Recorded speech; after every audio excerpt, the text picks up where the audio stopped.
According to Marilyn Price Mitchell, the author of Tomorrow's Changemakers, findings suggest that people who limit social media to 30 minutes feel significantly better than those who use social media for longer periods of time. Now, me being a college student, me being a young adult, I have become one of those people who have gotten more than their fair share of social media. And just growing up in a time where internet and social media evolves every day, it is hard to just push that to the side and just focus on what is in front of me. And today I'll just be explaining and going into more detail of just those impacts. And I know many will not agree on what I have to say, but my goal is to help you next time you do get on social media to think back and just say, is it really worth the risk, or is it worth the problem? My points will be set on the effects it has on your body and mind, your education, and the unrealistic expectations that we do get from social media. Now, let's look and see how social media affects your body and mind. Social media is basically a platform or platforms that billions of people can create and share content with every day, day in and day out, every second, every minute, every hour. And coming with social media comes with depression and anxiety. Depression from maybe somebody is living a better lifestyle than you. Depression coming from, oh, they look better than you. And typically that is focused more on young adults, younger teens. And not saying that older people do not feel that, but it's more geared to the younger generation because they see things that they sometimes wish that they had. And anxiety with the fear of missing out that we are constantly getting on social media because we think that we're missing out on something when we really aren't. That what we really need is right in front of us. And it's just things like that that really just mess up the way that we think and how we perceive our day-to-day lives. And coming with the body, headaches also come with social media and your phone with the light constantly hitting your eyes. That is not a way that you should live your life. There is a thing called the phantom vibration, and that's when your brain gets the itch that your phone is vibrating, and that slows down your mental processing because you're thinking constantly that your phone is vibrating, when in reality it's really not, and it's just your brain playing a trick on you because you've been exposed to your phone and social media way too long. And pretty interesting article from End Time Headlines, a lady's eye was bursted because she spent too much time looking and being exposed just to that light. Next, we will look at just the way the social media can affect your education.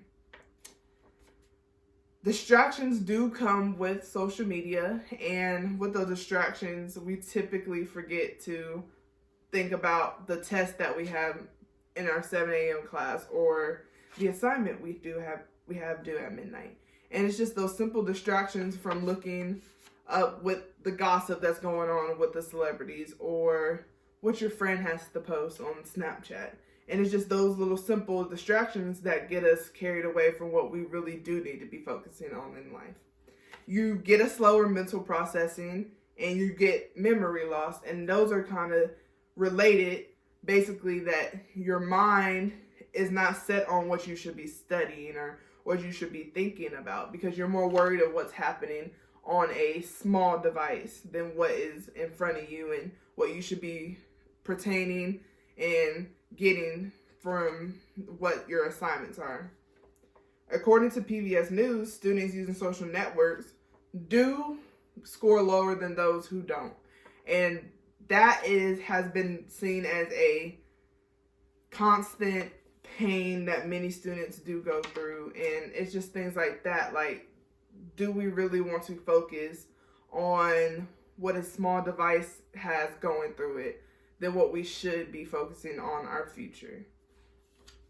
Finally, we will look at the unrealistic expectations that social media does have. Social media does give us that false body image, and that's coming from just the way celebrities are. You look and you see celebrities with skinny bodies and beautiful faces with Botox and fillers and stuff like that. And we as a people, we tend to look at that and say, oh, I wish I looked like him or her. And it's just those things that we focus on how others look and we don't see the true beauty in ourselves. And that just gives us a whole different unrealistic expectation of how we as people of the world should function. Low self-esteem does come with social media also, and that's more geared again to young adults and young teens because they see that, oh, they have the latest Beats, or hey, they have the latest iPhone. And again, we see that and we're like, oh, okay, well, maybe if they have it, I should have it. And you think of that because it just really hurts, and it's not a way that we should be living our lives. And then we're focused on likes and follows. Likes and follows are what platforms push on more people, but it's in the means that they want to grow, but people don't see it as that platform wanted to grow. They see it as, oh, I'm liked or loved by somebody. Everybody loves me. And we can't go as a society thinking that's the mindset that we should be going on day in and day out. Filters do come with the way people are on social media. Filters of, oh my goodness, her face is so beautiful, but you're not knowing who's behind that closed door. Social media gives you that falseness that, oh, hey, maybe I want to look like her, but you really don't know who's behind closed doors because people do give that perception of, oh, I'm living that best life, or I look so good, but we never know what that person is feeling. They may be feeling like us the way we look at them, and we just don't know. As I come to an end with my speech, social media affects your mind and body in various ways. It loses your attention and education and creates that false persona of hope. Next time you set foot in the realm of social media, I hope you remember and are aware of all the impacts that I spoke about today. Thank you.